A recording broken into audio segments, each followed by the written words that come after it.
안녕하세요. 원피스 도서관 원도입니다. 원피스 1151화가 공개되고 추가적인 미공개 내용 관련에 대해서 전 세계 팬 커뮤니티에서는 다양한 반응과 열띤 토론이 이어지고 있습니다. 이번 원피스 1151화에서 가장 큰 논란을 불러일으킨 부분 중 하나는 스코퍼 가반의 등장과 그의 발언이었습니다. 특히 가반이 로저에 접단 내 자신의 서열을 인자였다고 주장하는 장면은 팬들 사이에서 뜨거운 감자로 떠올랐고, 해외 독자 중 한 명은 가반이 로저에 접단 내 자신의 위치를 바로잡기 위해 온 힘을 다하는 모습이라며 유머러스하게 평가했고, 이는 많은 공감을 얻었는데요. 하지만 이러한 가반의 주장은 즉각적으로 로저의 접단 내부의 힘의 계층에 대한 논쟁으로 이어졌고, 일부 팬들은 이를 근거로 로저가 실버즈 레일리나 스코퍼 가반보다 확실히 강했다는 주장을 펼치며 기존의 로저는 모두와 동등했다는 식의 인식을 반박하는 근거로 활용했습니다. 하지만 우리나라에서는 레일리의 입지가 가반보다 상당히 높았고, 가반이 아무리 농담이라도 자신이 2인자라고 발언하는 모습에는 굉장히 불편한 심기를 보였습니다.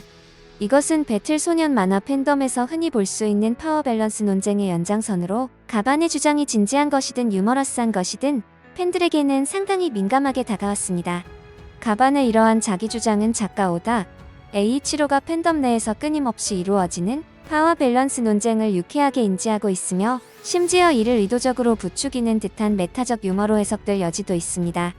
캐릭터 스스로가 팬들의 아젠다를 밀어붙이는 듯한 모습을 통해 작가가 팬덤 문화를 작품 내에 투영하고 있다는 분석도 가능하고, 가반이 자신의 서열을 주장하는 방식은 팬들이 자신이 좋아하는 캐릭터의 강함을 내세우는 모습과 유사하다고 볼 수 있습니다. 가반의 주장으로 인해 암시된 가반과 레일리 간의 역학 관계는 즉각적으로 밀짚모자 일당 내 조로와 상디의 라이벌 관계와 비교되었고, 완벽한 조로와 상디의 바이브라는 반응이나 이번 내용이 상디 대 조로 논쟁가들에게는 엄청난 파장을 불러일으키고 있습니다. 조로와 상디 간의 논쟁은 원피스 팬덤 내에서 가장 오래 지속되고 있는 주제 중 하나이고, 라이벌 관계에 대입할 수 있는 새로운 내용은 팬들에 의해 즉각적으로 포착되고 활용되고 있습니다. 오다 작가가 로저, 가반, 레일리와 루피, 조로, 상디라는 유사한 역학 구도를 제시하는 것은 계승되는 의지, 반복되는 역사와 같은 원피스 세계관의 핵심 주제를 강화하는 장치로 볼 수 있다는 것이고, 이는 나중에 상디가 조로와 동급으로 강해지거나 어쩌면 상디가 스코퍼 가반처럼 넘버2의 자리에 올라갈지도 모른다는 이야기들이 나오고 있다는 것입니다. 현재까지는 그래도 조로가 상디보다는 확연하게 전투적으로 강한 모습을 보여주고 있는 것은 사실이죠. 이번 원피스 1151화에서 루피가 수마일 떨어진 곳에서 초파와 가반을 감지하고 초파를 특정하며 가반이 약해진 상태임을 알아차리는 장면은 루피가 만물의 소리를 개발했거나 자신의 견문색 패기를 한층 더 강화했다는 강력한 근거가 되었습니다.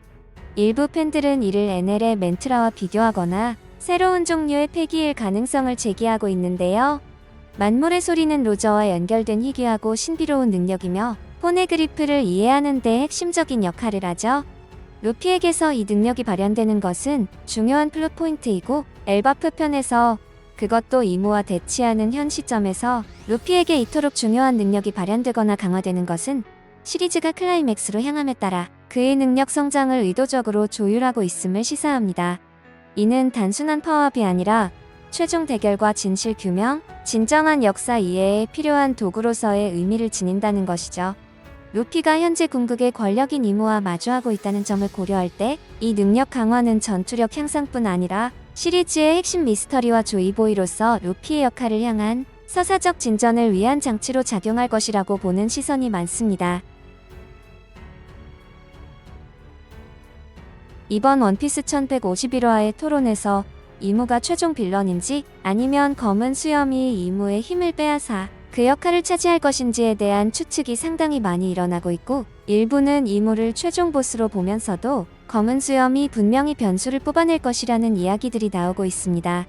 이것은 시리즈가 마무리됨에 따라 최종 빌런을 특정하려는 주요 이론 중 하나이고, 이무 대 검은 수염 논쟁은 오다 작가가 짜온 두 개의 강력하고 경쟁적인 서사 줄기를 반영하고 있습니다. 이무는 확립된 고대의 권위를 상징하는 반면 검은 수염은 혼돈스럽고 부상하는 야망을 구현하고 있기 때문이죠. 팬들은 루피에게 어떤 대결이 더 만족스러운 최종 대결을 제공할지에 대해 의견이 분분하며 이는 이야기의 결말에 대한 서로 다른 열망을 드러내고 있습니다. 저는 오다가 벌써부터 이무를 이렇게 빠르게 소비하는 것을 보았을 때 오히려 검은 수염이 루피의 마지막 상대일 가능성이 높을 것으로 보고 있습니다. 그의 진정한 실력에 대한 궁금증을 자아냅니다. 그리고 엘바프의 지하 세계에 있었던 가반과 초퍼는 이제 결정적인 정보를 공유하게 될 가능성이 높습니다. 로저 해적단의 일원이었던 가반은 그 자체로 세계로죠. 어쩌면 공백의 역사에 대한 비밀을 간직한 살아있는 역사책과도 같습니다. 초퍼는 아이들이 인질로 잡혀 소수의 적에게도 제대로 대응하지 못하는 절박한 상황과 거대한 괴물들의 출현에 대해 설명한다고 합니다. 스코퍼 가반의 재등장은 단순한 팬서비스를 넘어서는 오다의 진지한 그림이며 그는 로저 시대를 증언하는 살아있는 연결고리이며 라프텔 공백의 역사 혹은 원피스의 본질에 대한 단서를 가지고 있을 가능성이 높습니다. 그가 쇠약한 상태로 초파에게 구조되었다는 점은 밀짚 모자 일당에게 중요한 정보와 지침을 전달하는 역할을 보다 용이하게 만듭니다. 특히 엘바프 지하 세계에서의 경험은 현재의 위기를 타개하는 데 필요한 핵심 정보를 제공할 수 있습니다. 자신이 넘버2였다는 주장은 단순한 농담이 아니라 그가 로저 해적단 내에서 차지했던 높은 위상과 그에 걸맞은 지식이나 능력을 암시하며 그의 정보가 얼마나 가치 있을지를 짐작하게 합니다. 엘바프의 왕자 로키 또한 미스터리한 움직임을 보입니다. 모사가 로키에게 어떤 알 수 없는 행동에 대해 감사를 표한다고 합니다. 로키가 과연 무엇을 한 걸까요? 아직은 알 수 없지만 중요한 행동이었던 것 같습니다. 모사는 로키에게 마지막으로 연락하며 어떤 상황 때문에 다시는 연락할 수 없을 것이라고 말해 긴박감을 더합니다. 그리고 로키는 의미심장하게 자신의 힘이 곧 필요하게 될 것이라고 암시합니다. 이는 모두가 이무와 싸울 준비를 하기 직전의 상황입니다. 이번 챕터에서 그의 역할이 명확히 드러나지는 않지만 그의 행동이 아버지인 하랄드 왕의 죽음 및 임코의 신체 조종과 관련이 있을 수 있다는 추측이 있습니다.